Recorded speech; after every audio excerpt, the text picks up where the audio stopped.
Hello दोस्तों, कैसे हो आप सभी लोग। स्वागत है आपका आपके ही YouTube channel I paper classes में। और जैसा कि आप सभी लोग जानते ही हैं दोस्तों कि मैं आपके DFCCL एग्ज़ाम से रिलेटेड दोस्तों लेक्चर्स आपके लिए लेके आया हूं। और डेली मेरे लेक्चर्स आ भी रहे हैं दोस्तों, ठीक है ना। तो दोस्तों आज का जो सेशन है वो बहुत ही ज़्यादा इम्पोर्टेंट रहने वाला है दोस्तों, क्योंकि मैंने ये सेशन लास्ट क्लास में स्टार्ट कर दिया था, जिसका नाम है दोस्तों इकोनॉमिक्स एंड मार्केटिंग। क्या है दोस्तों इकोनॉमिक्स एंड मार्केटिंग। इसमें मैं आपको करा रहा हूँ दोस्तों बैंकिंग। तो दोस्तों हमारे बैंकिंग से रिलेटेड जो दोस्तों इंपॉर्टेंट सेक्शन मतलब इंपॉर्टेंट जो हमारा क्वेश्चन है वो सारा कुछ हम दोस्तों अपनी इस वीडियो में कवर अप कर रहे हैं। जिस भी भाई ने मेरी पिछली वीडियो यानी कि लास्ट वीडियो नहीं देखी है दोस्तों, क्योंकि ये आज आपकी हो जाती है बैंकिंग से रिलेटेड सेकंड लेक्चर, ठीक है ना। तो दोस्तों बैंकिंग से रिलेटेड जो हमारा सेकंड लेक्चर है आज मैं आपको उसको स्टार्ट कर रहा हूँ दोस्तों, ठीक है ना। इसमें आप देख पा रहे होंगे अपनी स्क्रीन पर तीसरा दौर। क्या है दोस्तों तीसरा दौर, ये अपनी स्क्रीन पर देख पा रहे होंगे तीसरा दौर। तो दोस्तों तीसरा दौर से पहले मैं अपनी वीडियो स्टार्ट करने से पहले चाहूँगा कि आप हमारे चैनल को सब्सक्राइब कर लेना, साथ ही में अपने दोस्तों के बीच में शेयर ज़रूर कर देना दोस्तों, ठीक है ना। तो आज की जो वीडियो है दोस्तों वो बहुत ही ज़्यादा खास और इम्पोर्टेंट रहने वाली है, ठीक है। तो तीसरा दौर से पहले दोस्तों हमने शुरू के दो दौर पढ़ लिए हैं। ब्रिटिश गवर्नमेंट से कब से दोस्तों, ब्रिटिश गवर्नमेंट से कब क्या क्या हुआ था, ठीक है। 1770 से पहले की बात है। प्रथम दौर आया ब्रिटिश काल से। फिर दूसरा दौर आया दोस्तों कौन सा, कॉमर्शियल बैंकिंग, जो हमारे देश में जो दोस्तों आम जनता थी उनके लिए उत्थान के लिए, उनके सामाजिक उत्थान के लिए राष्ट्रीयकरण हुआ दोस्तों इस तरीके से। तो शुरुआत में दोस्तों बैंकों की संख्या कितनी थी, 20 थी। और अब जो बैंकों की संख्या रह गई है दोस्तों वो रह गई है कितनी, 12। जैसा आप अपनी स्क्रीन पर देख भी पा रहे होंगे अब देश में सार्वजनिक पब्लिक सेक्टर में बैंकों की संख्या कितनी रह गई है दोस्तों, 12 रह गई है, ठीक है। तो आगे चलते हैं दोस्तों और वीडियो को ज़रा बहुत ही इंटरेस्टली वे में पढ़ते हुए आगे चलेंगे, ठीक है ना दोस्तों। तो सबसे पहले जो कारण है, कारण क्या रहा, वर्ष 1991 में आर्थिक सुधार की शुरुआत हुई। क्या हुई दोस्तों, वर्ष 1991 में क्या हुई दोस्तों, आर्थिक सुधार की शुरुआत हुई। तो उसका उद्देश्य क्या रखा गया था दोस्तों तीसरे दौर में, बैंकिंग क्षेत्र को अधिक प्रभावी और प्रतिस्पर्धी एवं कार्यकुशल बनाने के लिए सरकार ने वित्तीय सुधारों को हेतु नरसिंगम समिति 1991 और 1998 का गठन किया। मतलब कुल मिलाकर जो बैंकिंग के जो सेक्टर में, जो बैंकिंग सेक्टर में दोस्तों जो ज़्यादा ही इफेक्टिव थे उसके कार्यकुशल को, हर चीज़ को दोस्तों एक अच्छे तरीके से वे में लाने के लिए दोस्तों कौन सी कमेटी की स्थापना की गई थी दोस्तों, नरसिंगम। कौन सी दोस्तों, नरसिंगम कमेटी की स्थापना की गई थी दोस्तों। इस कमेटी की सिफारिश पर ही क्या होता है दोस्तों, बैंकिंग क्षेत्र में उदारीकरण और निजीकरण को बढ़ावा दिया गया था। बैंकिंग क्षेत्र में उदारीकरण और निजीकरण को ही बढ़ावा दिया गया था। अगर आपसे क्वेश्चन पूछा जाए कि बैंकिंग क्षेत्र में दोस्तों आर्थिक सुधार से रिलेटेड कौन सी कमेटी की स्थापना की गई थी, तो दोस्तों वो हो जाती है हमारी नरसिंगम कमेटी 1991 और 1998 में, ठीक है। तो इसमें दोस्तों आप देख भी पा रहे होंगे नीचे क्या याद रखना है हमें कि एम नरसिंगम को भारतीय बैंकिंग का पितामह भी कहते हैं। क्या कहते हैं दोस्तों, भारतीय बैंकिंग का फादर किसे कहा जाता है दोस्तों, एम नरसिंगम को कहा जाता है, क्योंकि इनके टाइम पीरियड में दोस्तों बैंकिंग का जो अच्छे तरीके से डेवलपमेंट हुआ था वो यही व्यक्ति थे, ठीक है ना दोस्तों। तो दोस्तों ये वीडियो आपका बहुत ही ज़्यादा इम्पोर्टेंट रहने वाला है, ये सेशन काफ़ी अच्छा है। तो दोस्तों वीडियो को शेयर ज़रूर कर देना अपने दोस्तों के बीच में और साथ ही में लाइक ज़रूर कर देना। आगे चलते हैं दोस्तों, ठीक है ना दोस्तों। सबसे पहले आपका आता है कौन सा bank, state Bank of India. तो दोस्तों नरसिंगम कमेटी आगे उन्होंने दोस्तों बैंकों का प्राइवेटाइजेशन यानी कि निजीकरण और उदारीकरण दोनों में अच्छे तरीके से भाग लिया और बैंकों को डेवलपमेंट में ज़्यादा ही इम्प्रूव किया। तो सबसे पहले आप देखते हैं हम क्या, स्टेट बैंक ऑफ इंडिया, जो हमारा दोस्तों सबसे आई थिंक सबसे पुराना बैंक होगा, स्टेट बैंक ऑफ इंडिया। तो इसको दोस्तों सबसे पहले क्या नाम था, प्रेसिडेंसी बैंक ऑफ बंगाल 1806 में, प्रेसिडेंसी बैंक ऑफ बंगाल 1806 में इसका नाम था।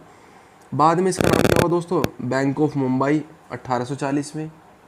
फिर बाद में दोस्तों इसका नाम क्या हुआ, बैंक ऑफ मद्रास 1843 में, ठीक है ना।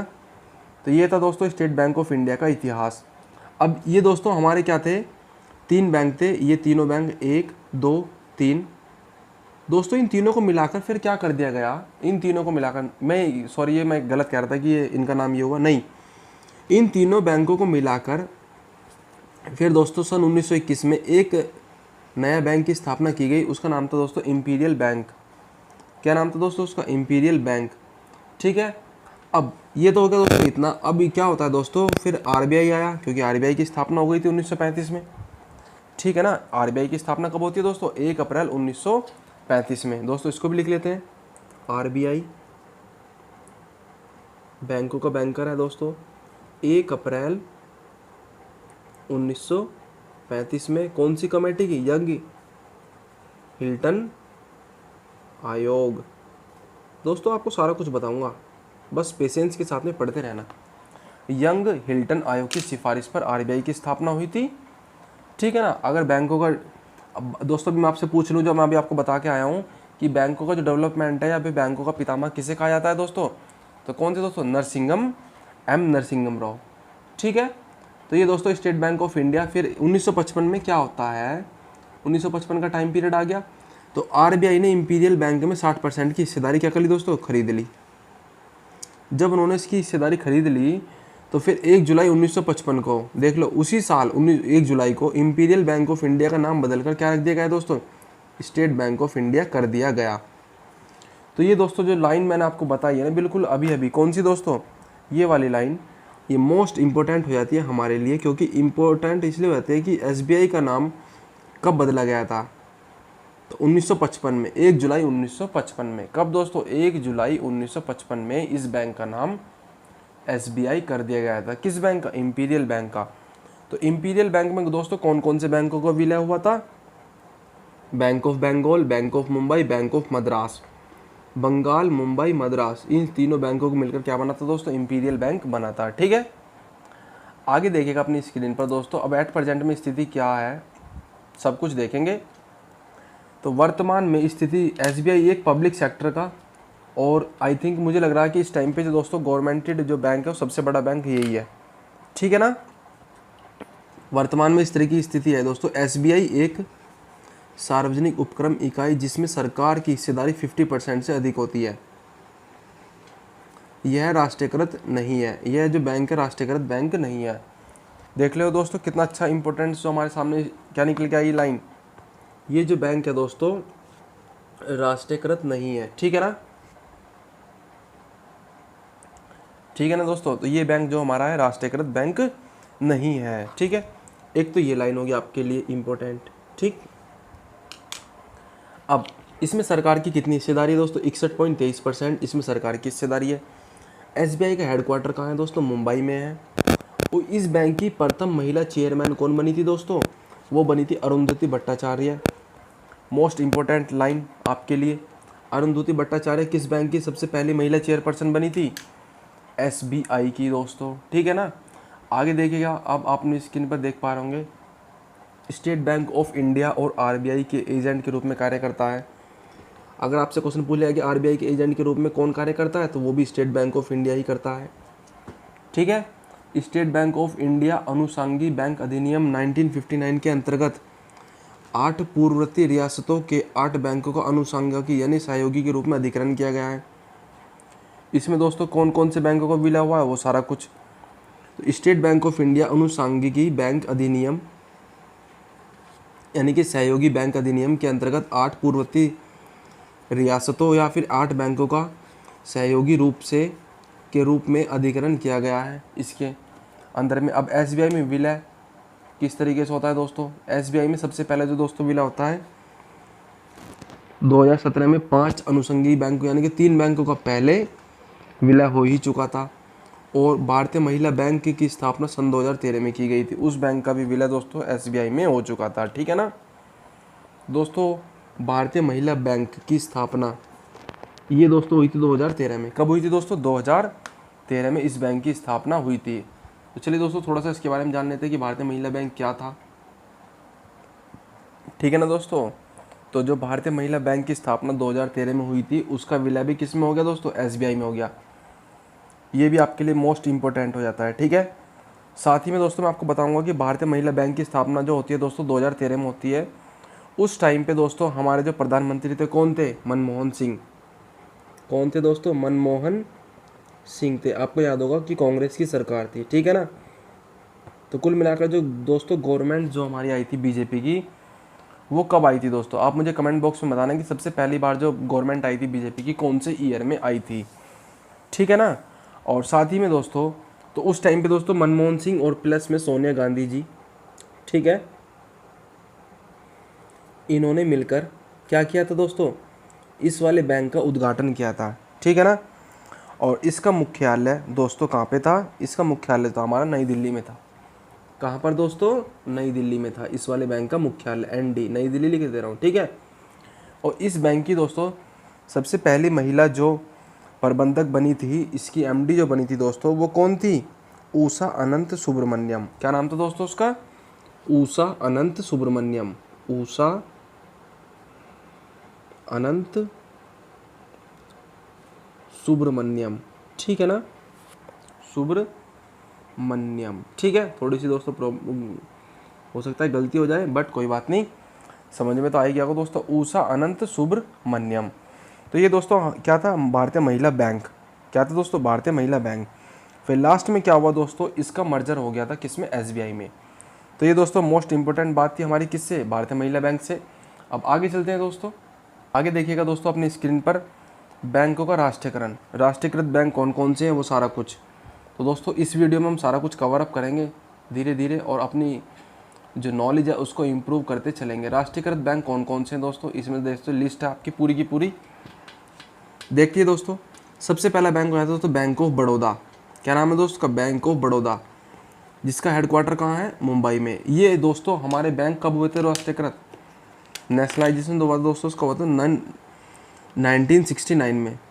किसमें दोस्तों, सन 1969 में। ईयर हमारा कौन सा रहता है दोस्तों, इसमें। तो अगर ये दोस्तों बहुत ही अच्छा क्वेश्चन है कि अधिकतर कितने बैंकों का हुआ था दोस्तों, 14 राष्ट्रीय बैंक। कितने थे दोस्तों, 14। गिन लेते हैं, 1 2 3 4 5 6 7 8 9 10 11 12 13 14। 14 बैंकों का राष्ट्रीयकरण हुआ था दोस्तों 1969 में। कब हुआ था दोस्तों, 1969 में। और जबकि कुछ और बैंक थे दोस्तों, 6 बैंक, जिसका मैंने आपको बता ही चुका था, उनका हुआ था दोस्तों 1980 में। वो भी बताऊंगा आपको। सबसे पहले आप बैंक ऑफ बड़ौदा देख लीजिए, कहाँ पे दोस्तों, मुंबई में। Bank of India Mumbai, Bank of Maharashtra, Bank of Maharashtra Mumbai, Central Bank of India Mumbai, Dena Bank Mumbai, Indian Bank Chennai. कौन सा दोस्तों, Indian Bank Chennai, Indian Overseas Bank Chennai, ठीक है। और Punjab National Bank New Delhi, the name you can bank upon, ठीक है, इसकी दोस्तों टैगलाइन है। सिंडिकेट बैंक, जिसमें होता है दोस्तों कुत्ता, बैंक का चिन्ह इसका दोस्तों क्या था, कुत्ता था। इसका मुख्यालय कहाँ था दोस्तों, मंगलोर और कर्नाटक में, ठीक है ना। कैनरा बैंक बेंगलोर और Karnataka, Union Bank of India Kolkata, United Bank of India कहाँ, Kolkata, United Commercial Bank Kolkata, Allahabad Bank Kolkata. तो कुल मिलाकर दोस्तों ये हमारे थे कितने बैंक दोस्तों, 14 बैंक। कितने, 14 बैंक थे दोस्तों। और इन 14 बैंकों की लिस्ट जो मैंने आपको दिखाई दी, आपको अपनी स्क्रीन पर देख भी पा रहे होंगे। अब ये तो हो गए दोस्तों हमारे 14 बैंक यहाँ तक, ठीक है। इन बैंकों का मुख्यालय याद करने की दोस्तों आई थिंक आप ऑलरेडी जानते होंगे ट्रिक, वो भी अच्छी बात है। वरना तो मुझे बता देना दोस्तों, मैं कमेंट बॉक्स में मुझे क्वेश्चन कर देना, मैं आपको बता दूंगा, ठीक है ना दोस्तों। क्या कह रहा हूँ दोस्तों, ज़रा ध्यान से सुन लेना, कोई बात नहीं, कमेंट बॉक्स में आप शायद करो या मत करो, उस अब बता ही देता हूँ। अगर दोस्तों आपके बैंक ऑफ लिखा है, क्या है, बैंक ऑफ लिखा है, तो समझ लेना दोस्तों उसका मुख्यालय कहाँ है दोस्तों, मुंबई में। बैंक ऑफ लिखा है तो उसका मुख्यालय मुंबई में, समझ लेना, देख लेना, bank of bank of bank of, ठीक है, बैंक ऑफ, ठीक है, मुंबई। अब कुछ दोस्तों इन्हें तो याद कर लेना, देना बैंक, इंडियन बैंक, और ये सॉरी देना बैंक भी मुंबई में। कहाँ पे दोस्तों, देना बैंक भी मुंबई में, सॉरी, और इंडियन बैंक और इंडियन ओवरसीज बैंक। तो बैंक ऑफ वाले तो चले जाएंगे दोस्तों किस में, मुंबई में, बैंक ऑफ, ठीक है। और ये दोनों हो जाएंगे दोस्तों हमारे, ये स्पेशल है, इंडियन बैंक और इंडियन, जिसमें आए दोस्तों इंडियन नाम, वो चले जाएंगे दोस्तों हमारे कहाँ पे, चेन्नई में। और साथ ही में दोस्तों अगर इस तरीके का दोस्तों, नई दिल्ली में हमारा एक ही है, कौन सा, Punjab National bank, Punjab National bank, ये स्पेशल है दोस्तों, कोई बात नहीं। अगर दोस्तों इस तरीके का क्वेश्चन आए, union Bank of India, bank of India, bank of India, ठीक है, क्या कह रहा हूँ दोस्तों, यूनियन, यूनाइटेड, यूनाइटेड, इस तरीके का क्वेश्चन आए तो ये चारों चले जाएंगे दोस्तों यूनियन, UNION, यूनियन, या फिर यूनाइटेड, तो ये चले जाएंगे दोस्तों कहाँ पर, कोलकाता में, ठीक है ना दोस्तों। तो ये चले जाएंगे, सॉरी दोस्तों, ये चले जाएंगे हमारे किस में, यूनियन आए या फिर यूनाइटेड आए, ठीक है ना, ये चले जाएंगे कोलकाता में। चलिए दोस्तों अब आगे चलते हैं। तो देखिए दोस्तों अब देख लेते हैं 1980 में कौन कौन से बैंकों का राष्ट्रीयकरण हुआ था। तो 14 बैंकों का राष्ट्रीयकरण तो हो चुका है। अब 1 2 3 4 5 6 बैंक और बचे, उनका राष्ट्रीयकरण भी कर देते हैं दोस्तों, ठीक है ना। तो सबसे पहला आया था दोस्तों New Bank of India, New Bank of India. फिर दोस्तों मैंने क्या बताया था, Bank of Mumbai, Andhra Bank Hyderabad, Corporation Bank Mangalore Karnataka, Punjab and Sind Bank New Delhi, OBC Oriental Bank of Commerce New Delhi, Vijaya Bank Bengaluru Karnataka. तो दोस्तों ये हमारी हो जाती है दोस्तों ऑल ओवर लिस्ट, जिसमें मैंने आपको बताया दोस्तों बैंकों का राष्ट्रीयकरण और बैंकिंग से रिलेटेड, ठीक है ना दोस्तों। तो दोस्तों हम अपनी वीडियो को यहीं पे एंड करते हैं और आपसे अलविदा चाहेंगे दोस्तों, क्योंकि दोस्तों थोड़ी सी खांसी भी हो रही है दोस्तों, इस वजह से प्रॉब्लम भी हो रही है आपको मेरी आवाज़ में, उसी कारण दोस्तों प्रोनाउंसिएशन भी दोस्तों अच्छे तरीके से नहीं हो पा रहा है। कोई बात नहीं दोस्तों, पर हमारा एग्ज़ाम नज़दीक है, इसी बिहाफ पे हमें दोस्तों आपके लिए मेहनत भी करनी है, ठीक है ना। तो दोस्तों बने रहिएगा हमारे चैनल पर और साथ ही में दोस्तों अपनी तैयारी को ज़्यादा से ज़्यादा अच्छे तरीके से करते रहना। Thank you all of you.